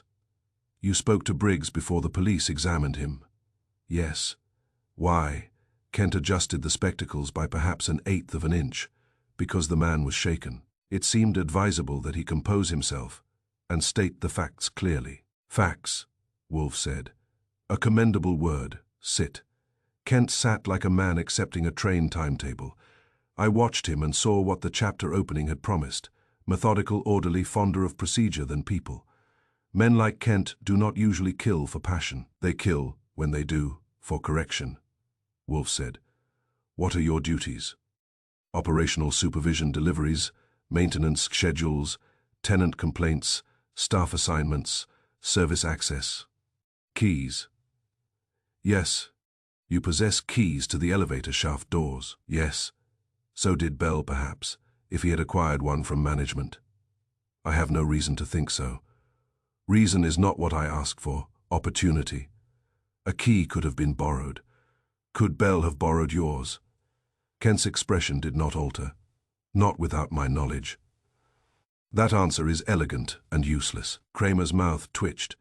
Kent did not notice. Wolf went on. Did you know Arthur Bell? In the building sense, I knew who he was. Did he ever inquire about the elevator machinery? A pause so slight another man would have missed it. Wolf did not. Yes, Kent said, on Tuesday. About what? Whether the 7th floor shaft door could be opened if the car were below landing level. That brought Bell, Briggs, and Kent into the same little circle of curiosity, and the circle was getting crowded. Wolf said, What did you tell him? The truth, yes, with a key. Did you ask why? I did. And he said he was verifying something. That piqued no curiosity. Kent's fingers settled more firmly on the chair arms. Mr. Bell was not communicative. Did you report this to the police? Number, why not? He turned his head a little toward Kramer. I was not asked. Wolf made a noise that came close to disgust. I begin to think this city deserves its crimes, Kramer said. You're not running my department, Wolf. Then improve it. I let that pass because I wanted Kent uninterrupted. He had the kind of self-control that cracks only if allowed to believe it is succeeding. Wolf leaned back. You told Briggs. Help them understand. Understand what? Kent answered promptly. The order of events. Why should that require coaching? It was not coaching, it was practical advice. To a frightened witness. Yes. You are fond of order, Mr. Kent. Wolf's voice softened. That always means the opposite of comfort. And Bell's death was disorderly. Yes. So you assisted in making it orderly. Number. By encouraging Briggs to be clear. Yes. Clear, Mr. Kent, or consistent. Kent's eyes went once to Kramer and back to Wolf. Those are not opposites. Sometimes they are enemies, Wolf said. I asked. Did you tell Briggs what time Bell came in? Kent looked at me. His eyes were grey and almost offensively tidy. Numbered. Did you mention 8:14? Number, did you say Bell had first asked for 6 and then changed to 7? Number, did Briggs tell you that? Yes. Immediately. Yes. Wolf's eyes closed, then opened again. So, before the police arrived, Briggs told you Bell had changed from 6 to 7? Yes. And you found that unremarkable? It was not my function to remark. That, Wolf said, is the creed of bureaucratic evil. Kent went still. Some men flush when insulted. Kent merely retreated inward a few inches, which was more eloquent. Kramer took over. Where were you at 8:12 Wednesday morning? In my office. Anion see you. Pell came in at approximately 8, 9 or 10. That's not 8:12. Number, Kramer's eyes hardened. Did you go to 7? Number, did you speak to Bell that morning? Number, did you know Bell had been called the night before and told to come to 7 instead of 6? Kent said. Number, that answer came too fast. Not fast enough to prove anything, but fast enough to earn a fresh mark beside his name in my head. Wolf asked mildly. Do you know Leonard Voss? Yes. Do you like him? Kent blinked. That seems irrelevant. It is a question. I have no opinion. That is impossible. Kent's gaze sharpened. Then I keep it private. Admirable, Wolf murmured. And Miss Clara James? I know who she is. Bell? Yes. Briggs? Yes. Did Briggs ever report to you on tenant movements? Number, informally. Number never mentioned quarrels, visitors, irregular arrivals, or improprieties. Number. Wolf looked almost bored. Mr. Kent, if you continue to deny the existence of ordinary human conversation, I shall be forced to conclude you have spent your life in a filing cabinet. That nearly got a reaction. Nearly. I decided to prod a different nerve. How long have you known Briggs? 11 years. Trust him. Yes. Enough to teach him how to tell a story. Kent's head turned to me. I taught him nothing. Maybe not the story. Just the habit. That landed closer than the previous shots, his mouth compressed. Wolf said, Mr. Kent, when Bell inquired about the shaft door on Tuesday, did anyone overhear the conversation? Numbered. Did you tell anyone of it? Number. Not Mr. Voss. Not Miss James. Not Briggs. A fractional pause. I may have mentioned it to Briggs. There it was. Kramer straightened. When? I don't remember. Wolf's lids drooped. You see, Archie, the careful man forgets only where forgetting is useful, Kent said. It was trivial. Nothing is trivial once a man is dead between floors. Wolf's voice sharpened. Did you tell Briggs Bell had asked about the 7th floor shaft door? Yes. When Tuesday afternoon? Why? I mentioned that Bell had been asking peculiar questions. To whom else? No one. Why tell Briggs at all? Kent hesitated. Not a recital now, not a script, just the human little snag when a lie must choose among cousins. Because, he said at last, he was the operator. If Bell meant to tamper with anything, Briggs ought to know. That was plausible, even sensible, which did not make it true. Wolf let silence lie on the room until Kent's answer had time to develop its own odor. Then he said, Thank you, do not leave the city. Kent stood. I hadn't intended to. After he had gone, Kramer said, You think he's the one? Wolf grunted. I think he is a cultivator. He spoke to Briggs before the police, urged clarity, and had prior knowledge that Bell was interested in the shaft door. Understanding, Mr. Kramer, can be carefully planted, I said. He may just be an order fanatic. Yes, Wolf said. And order fanatics are dangerous when reality behaves untidily. Kent may have coached Briggs merely to protect the building from scandal, or he may have done so because the raw truth led to a person he wished veiled. Voss, I asked. Possibly, or himself, or someone to whom he is loyal. Kramer shoved himself up from the chair. I'll have Pearlie dig into Kent. Do also his background, finances, and any link to Dane consolidated beyond building payroll. Wolf looked at me. Archie, find out whether Kent and Bell had any dealings outside that Tuesday conversation. Also whether Kent had access to the evening telephone board. The call to Bell. Precisely. Kramer grunted. You still think Bell was lured? I know he was lured, Wolf said. What I do not yet know is whether the lure was money, fear, or confidence. After Kramer left, Wolf shut his eyes and joined his fingertips. I know that posture. It means he is not asleep, though it is courteous of him to let the world wonder. Finally, he spoke without opening his eyes. Briggs did not invent precision by himself. No, number men like Briggs do not polish narrative, unless someone has first assured them that order is a virtue. Kent is such a man.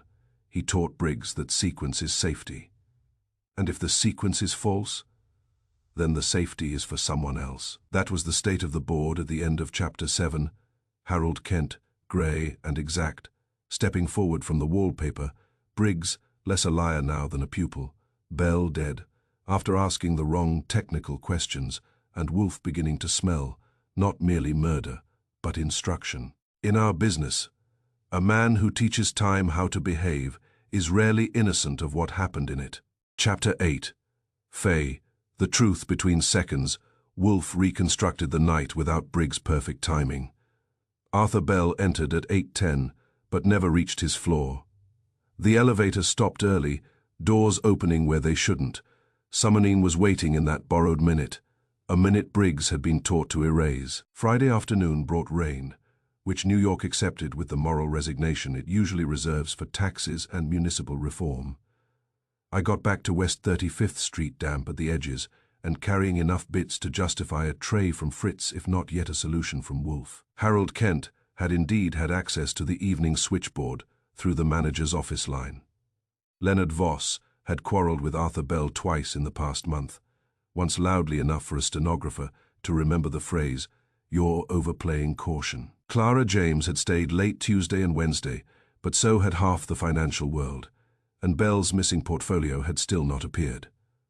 Wolf heard me out in the office while rain streaked the front windows, and traffic made its wet, muttering noises outside. He had had his dinner, and was therefore at his least forgiving.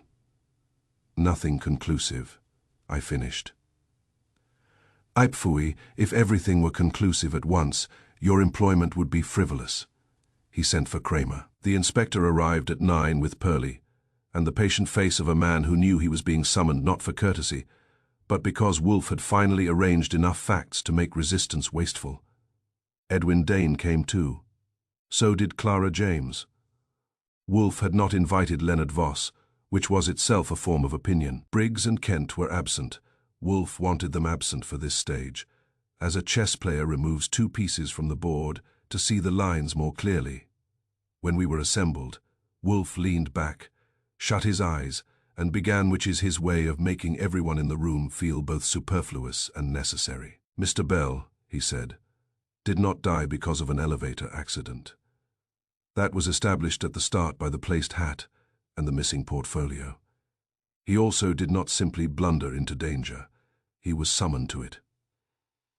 He received a telephone message the previous evening, 7 instead of 6, bring it yourself. Therefore, he expected a private meeting. Since Bell had been investigating financial irregularities, the likely subject was the memorandum or documents related to it. He entered the Harobi building shortly after, 8:10, carrying the portfolio. Dane stirred. Clara James sat motionless. Kramer grunted, but only to show he was still a citizen. Wolf went on. Briggs' recital placed Bell's ascent, disembarkation, and discovery into a polished sequence ending at 8:14.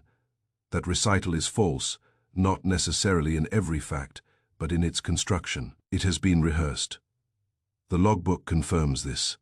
Between 8:13 and 8:15, an entry was begun and abandoned. Miss Clara Vance, a witness on the 7th floor, heard the elevator stop earlier, closer to 8:12. Therefore, the interval was longer than Briggs admits. Kramer said, "We know all that." "No," Wolf said.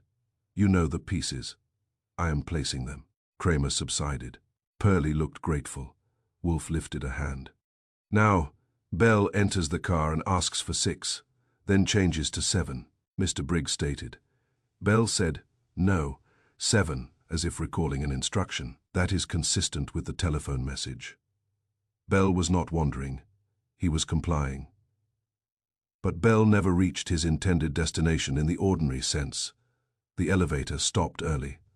I said, "You mean before it should have?" "Obviously. The crucial fact is not merely that Bell got out on 7. It is that the conditions for murder required the shaft door on 7 to be opened while the car was below the landing. Bell had previously asked both Briggs and Kent whether that could be done. Therefore, Bell had reason to fear, suspect, or verify such a maneuver.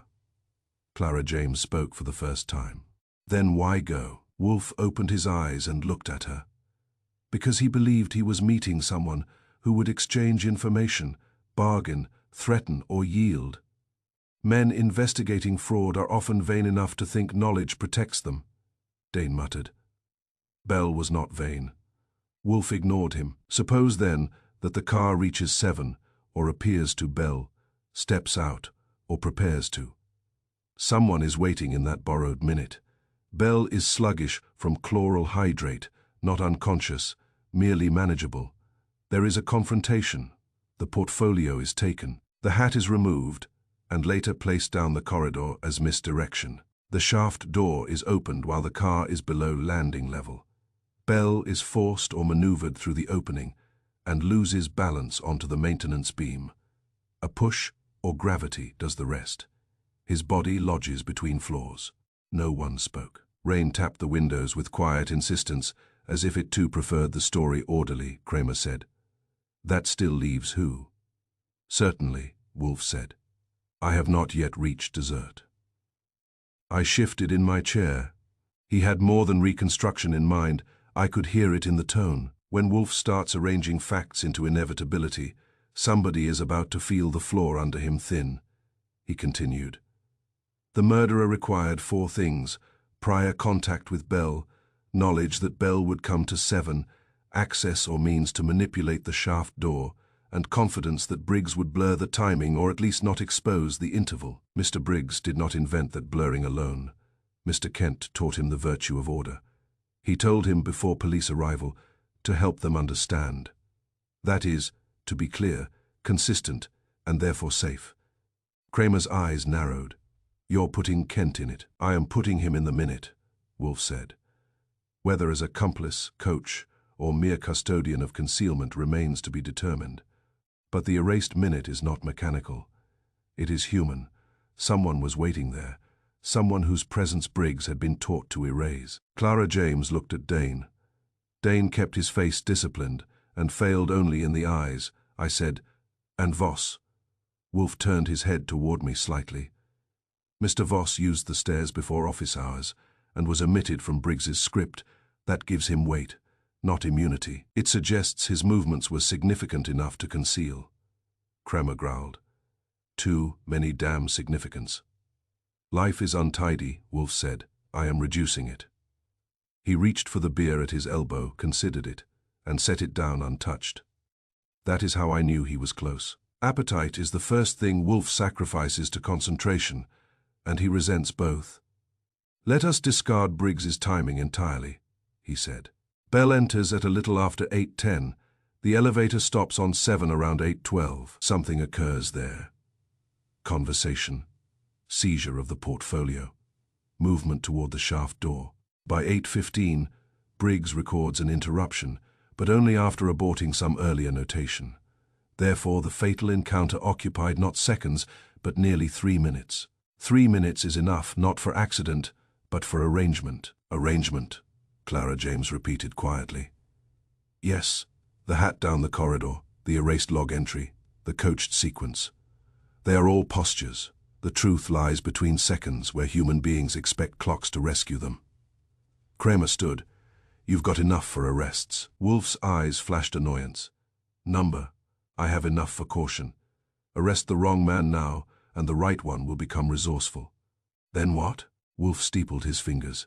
Tomorrow evening. Here, Mr. Dane, you will bring Leonard Voss, Philip Renshaw, Miss James, Mr. Kent, and Mr. Briggs. Mr. Kramer, you and Sergeant Stebbins will attend. I prefer also Miss Clara Vance, if she can be spared from her publisher, and Mr. Pell if available. Kramer glared. You're doing the office circus, Wolf snorted. The office gathering, Mr. Kramer, is not a circus. It is the only civilized form of execution. That was for effect. But not only for effect, Wolf had the structure now. He might not yet have the final rivet, but he had the steel. After Kramer and the others left, I stayed. The rain had eased. Fritz entered, collected empty glasses, and withdrew with the tact of a statesman avoiding cabinet secrets. I looked at Wolf.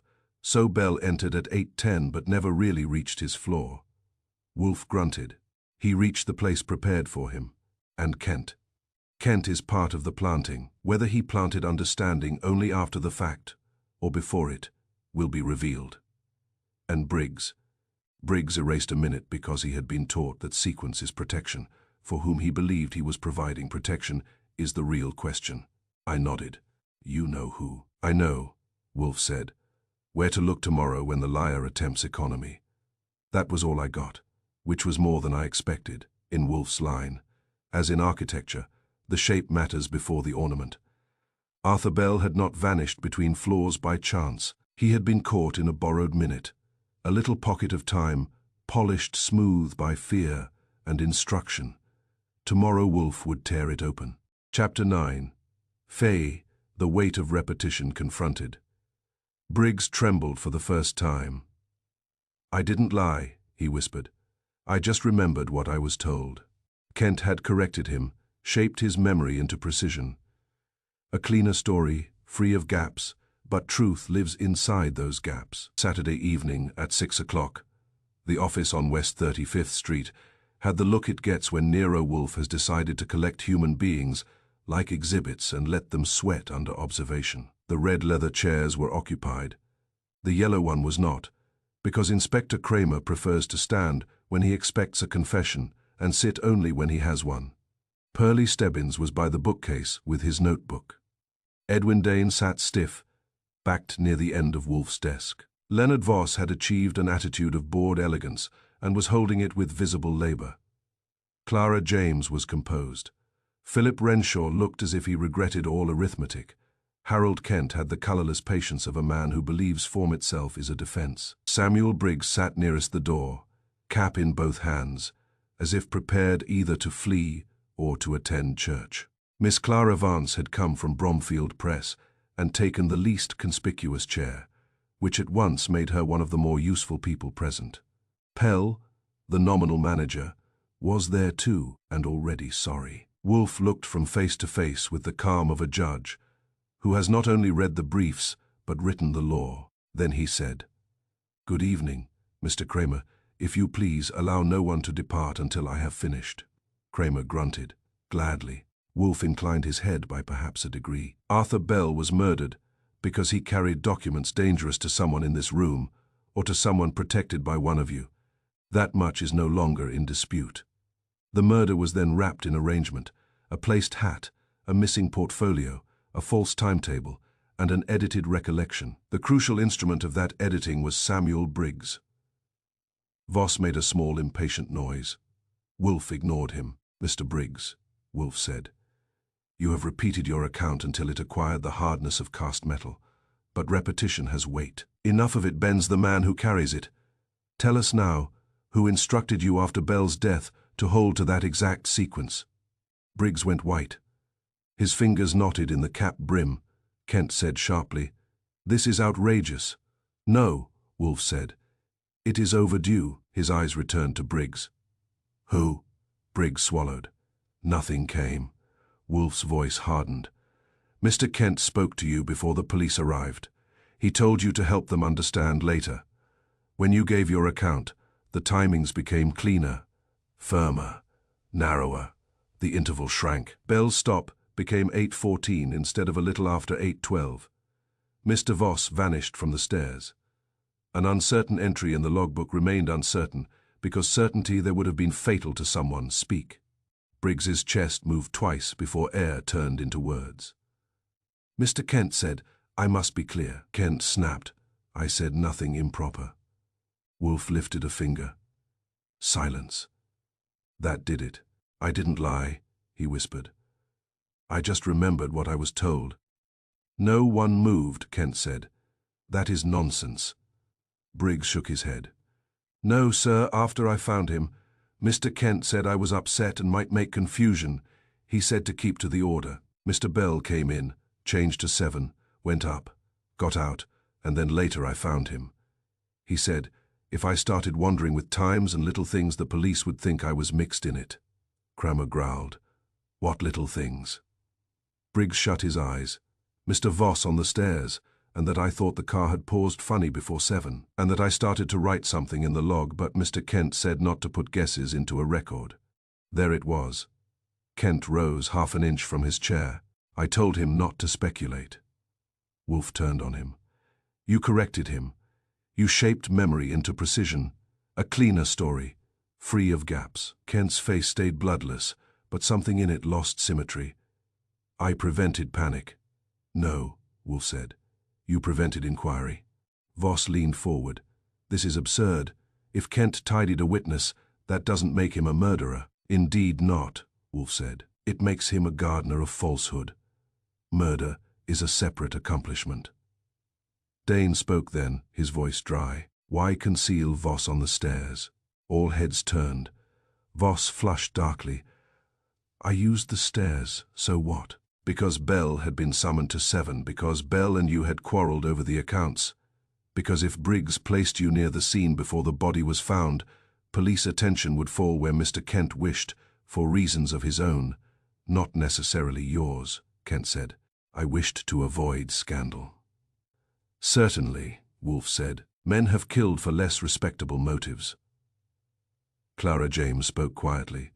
Mr. Kent, did you also tell Briggs to be exact about 8:14? Kent's head turned toward her. Number Briggs looked up suddenly, the fear in him now mixed with the relief of collapse.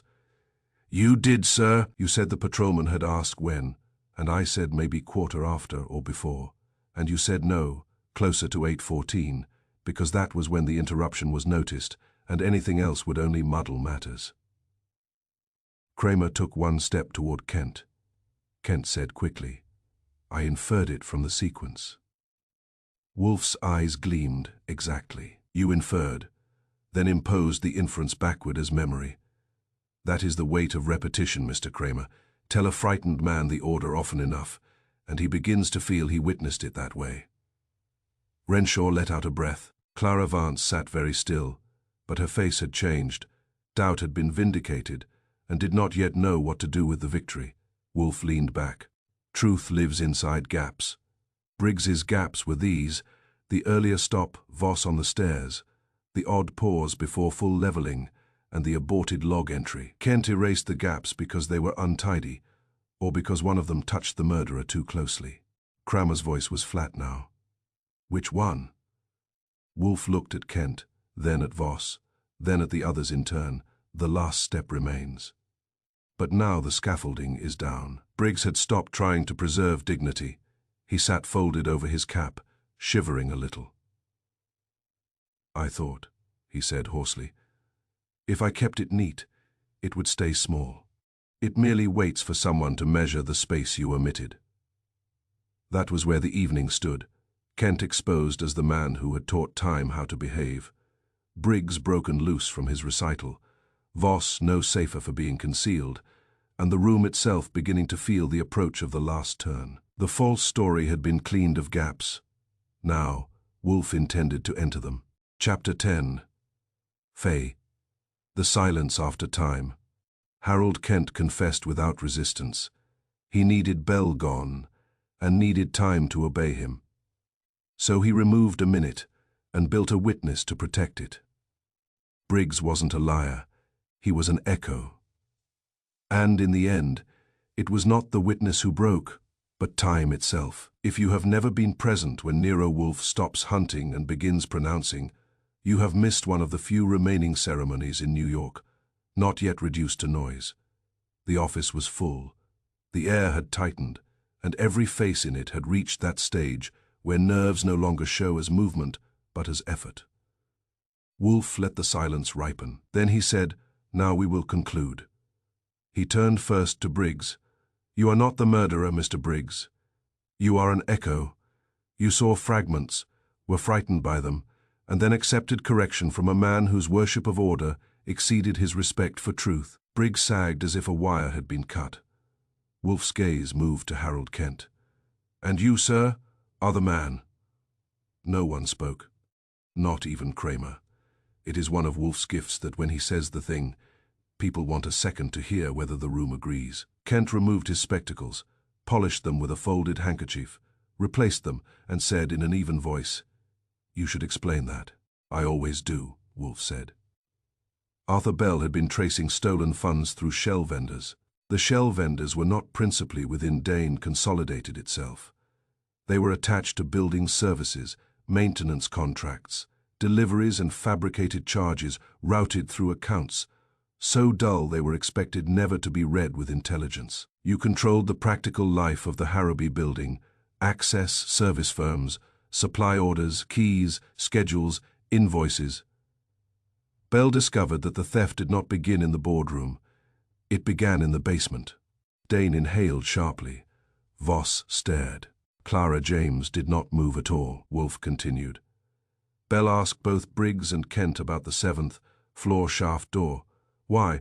Because he had already begun to suspect that building operations, not corporate policy, concealed the mechanism of the fraud. Kent learned that Bell was close. He also knew Bell was carrying a memorandum, so Kent telephoned Bell the night before and changed the meeting from 6 to 7. Kent said, "You cannot prove that." "No," Wolf said. "Not by the telephone itself. I prove it by necessity. You had access to the switchboard and knowledge of Bell's inquiry. You also had the only combination of motive, means, and temperament.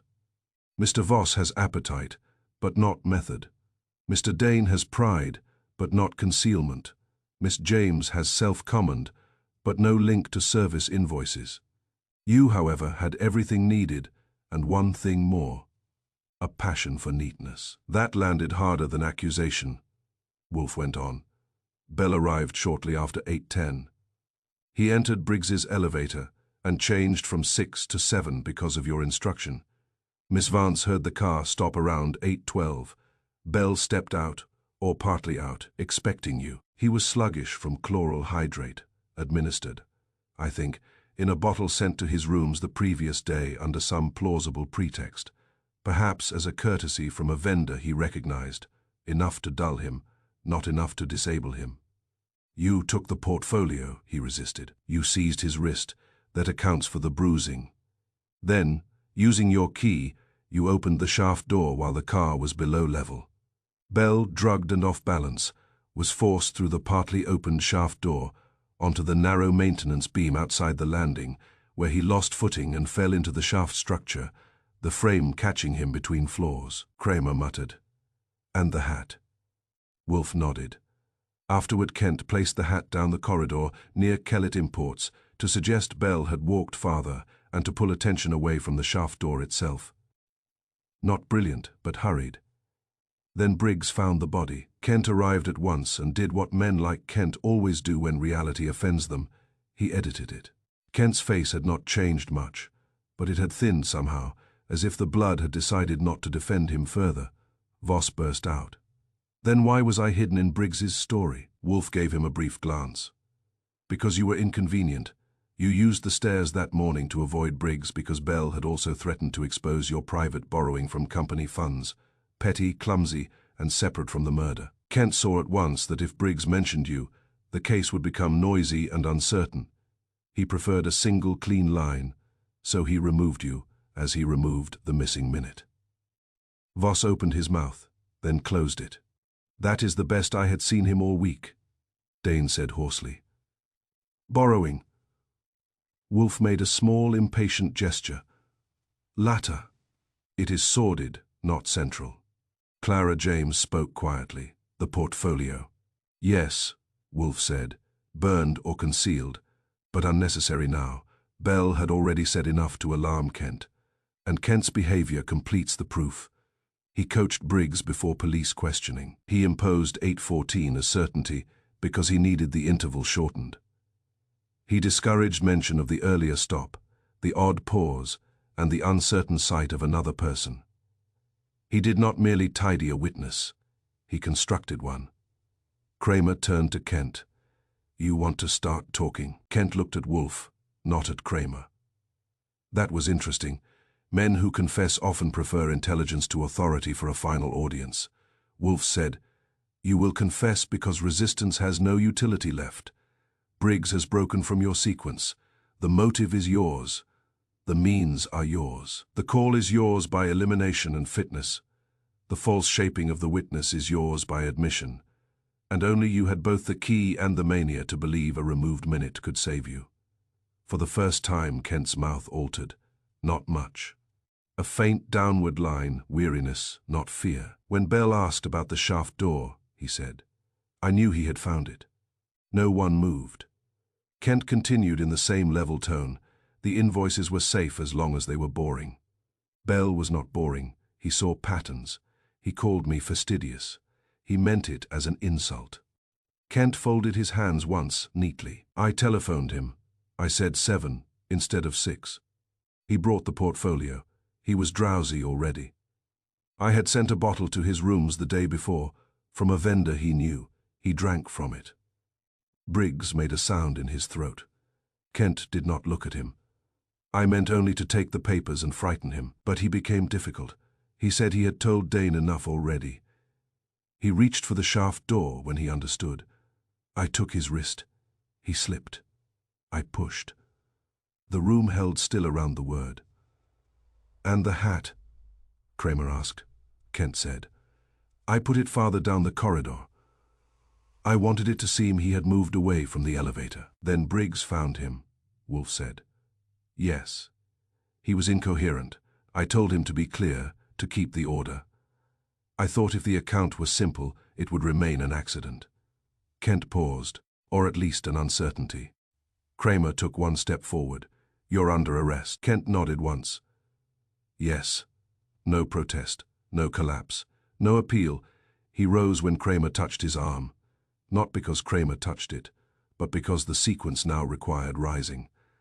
Harold Kent had lived by procedure, and at the end submitted to it like a believer entering church. As Pearlie moved to assist, Briggs whispered, "I didn't know."